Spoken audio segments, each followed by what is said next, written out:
Hello everyone, welcome back to Lucky15, and in this video I've given you my Lucky 15 predictions for tomorrow's horse racing action. Now I just want to thank you all for all your kind support over the past week. I had a lot of nice messages wishing me well. If you're not aware, I was away for the past week having the final piece of the jigsaw in my bowel reconstruction surgery. It went really well, the operation. It was quite quick, but it's just getting to grips with the recovery. I'm basically having to retrain my body, and that could still take quite a few weeks to really adapt and get used to everything. But I feel that I can return to YouTube now, and we'll be doing the tips every day, or most days every week, for the foreseeable future. And also as well, check out my naps and other selections with the punters page. You can follow them by typing in the punters page on YouTube search, or follow the links to their work via my Twitter feed. So go and follow me on Twitter if you haven't done so already. That's at LuckyLoads15. You can see the description at the end of this video. But without further ado,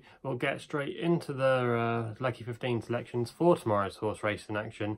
Now, of our first selection tomorrow, we go to Yarmouth for the 450 with a horse called Listen to the Wind. Currently 9-4, best odds with bookmakers at the moment. Trained by William Haggis, who's had a bit of a slow start to the season, but his horses are coming into a bit of form now. James Dools, but for the ride. Now, this horse was actually backed into favouritism last time out at Haydock when this filly finished 6th.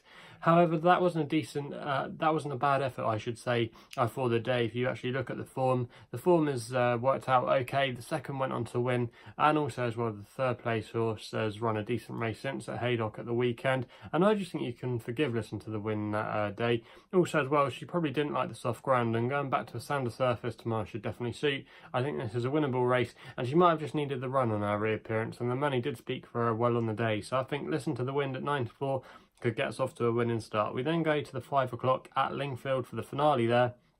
I thought Dashed had a good chance tomorrow, 7-4 bookmakers at the moment. Trained by Roger Varon and Jack Mitchell's but for the ride. Now this horse actually won over 7 furlongs as a 2-year-old and ran with credit last time up at Newmarket when this horse was backed into favouritism, but probably didn't quite see out the trip.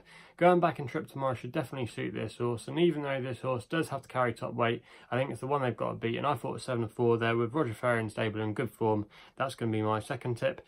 In the Lucky 15, we then go to the 7:05 at Sandown with the third tip with a horse called Fox Leicester, 11-4 bookmakers at the moment, trained by Andrew Bolden and Sylvester Sousa, champion jockey, booked in the colours of King Power Racing. Now this horse has actually got a decent piece of form if you go back to his Asia Cup 4th place, where the form has worked out really well. There's been quite a few winners come out from there. I know Migration for David Minussier has come out to win again since. Also as well, Reeves, who finished in 5th place that day behind our selection, went on to run a very good race at York in a decent handicap there. And also as well, Loch Ness Monster ran another good race on his next start. So that's definitely a good level of form. And I just think tomorrow, Fox Leicester, this is a bit more of an easier race compared to what he's been running against recently. And he does like the track, will know handle the track. And also as well, King Power like to have their runners at Sandown. I just think at 11-4 tomorrow, this could definitely be a worthy favourite and could go off a lot shorter and could be a bit of good value. We then go up to the north for our final selection, the 8:20 at Carlisle for the evening racing there. I thought Sioux Frontier could go well tomorrow at 5-1 with bookmakers at the moment. Trained by Ian Jardine and Lewis Edmonds is but for the ride. Now this horse finished 4th at Chester last time out when this horse was held up at the back. That's not really the ideal tactics for Chester, and in the end probably did well to finish in 4th place. However, if you go back to the form of the Hamilton win on the penultimate start, the 2nd place horse that day of David O'Meara's went on to win a very good race at York on the next start. So that's a good level of form there, and I just think So Frontier is a bit of a price here. Ian Jardine does well with his stairs as well, and I just think at 5-1 that's a good price there, and this could be the one that could come in under the radar tomorrow and could maybe go a favourite, who knows. But that's going to be my selection there in our final tip at Carlisle. So they're the Lucky 15 tips for tomorrow's horse racing action. If you haven't done so already, please hit the subscribe button for more videos here on my YouTube channel. Also as well, on Friday and Saturday we'll do Epsom previews where I'll do a selection for each one of the races like I do at the big race meeting, so make sure you stay tuned for that. I haven't really got enough time to do